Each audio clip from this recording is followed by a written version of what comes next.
Since the debut of the documentary Diagnosis Denied, our investigative team has been showing the fight to help veterans with a rare muscle disease get the VA to recognize it as presumptive. A team of journalists from across the country have been sharing their stories and how lawmakers are working to advocate for change. And now we're getting a better idea of just how hard it's been to get these veterans the benefits they need to live with this disease. Here's Jennifer Titus. It was denied almost immediately. These veterans tell the story. He told me exactly what would happen. They was trying to get more, but they denied it. Now the data backs them up. We've been kind of going down this road with his disease for 18 years. On Friday, April 24th of this year, we actually got a denial. And it was absolutely shocking to us that he was denied again. After all, since we began our investigation, the VA has told us that while the condition is not automatically service-connected, it is approving more cases without veterans having to fight a lengthy appeals process. It's a message Representative Rich McCormick echoed after talking with the Secretary of the VA. They put a lot of effort into accelerating individual cases to make sure that we're serving those men and women who have been harmed through some sort of causal reason through the military. But we wanted the data to prove it. Our open records request was originally denied, but repeated questions from us. I have asked to see that data to back that statement up, but have yet to get a response. And lawmakers eventually got answers. There has been an increase in IBM cases approved on the local level. In 2021, only 3% of IBM disability claims were granted. Today, that approval rate is 22%. God wish this on anybody.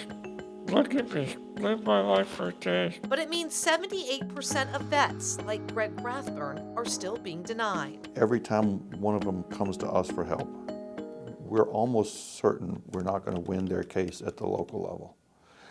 We have to appeal to the Board of Veterans' Appeals. Attorneys Carrie Baker and Ursula McCabe have worked with veterans to win benefits by arguing their case before the Veterans Board of Appeals. We had side windows in the P3 that would open up, but on the ground, they didn't pressurize, so they leaked.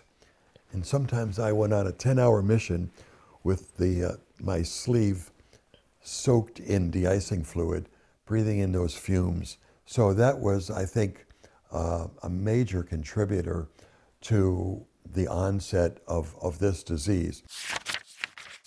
But even here, the decisions are inconsistent. Our team read every ruling dating back to 1992.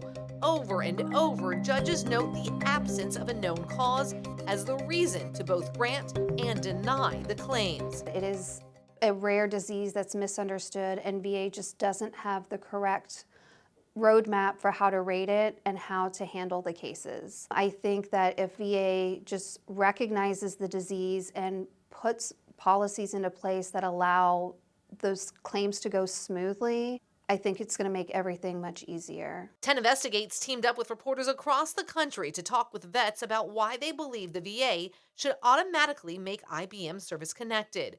Their stories were part of a documentary, Diagnosis Denied. How many that have been diagnosed with IBM have been denied disability benefits from the VA?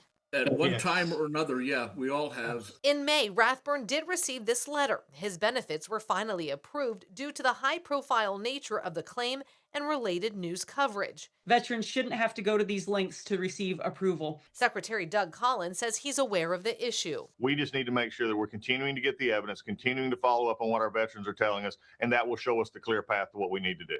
We were in parade. We were marching.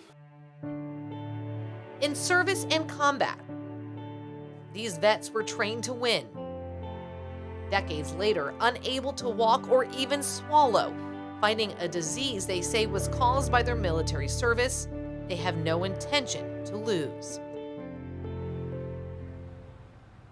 And back out here live as they fight to get this disease-related service connected by the VA, lawmakers are also joining in. Take a look at this letter right here. This letter from Congressman Gus Bilirakis. He sent it. It's an open letter where lawmakers can also join in and sign it, and asking the VA to again make this disease service connected, just like the veterans want. We'll of course keep you updated. You can also watch our entire investigative documentary, Diagnosis Denied, right now on the 10 Tampa Bay News streaming app. For now, we're live in Tampa tonight. Jennifer Titus, 10 Investigates.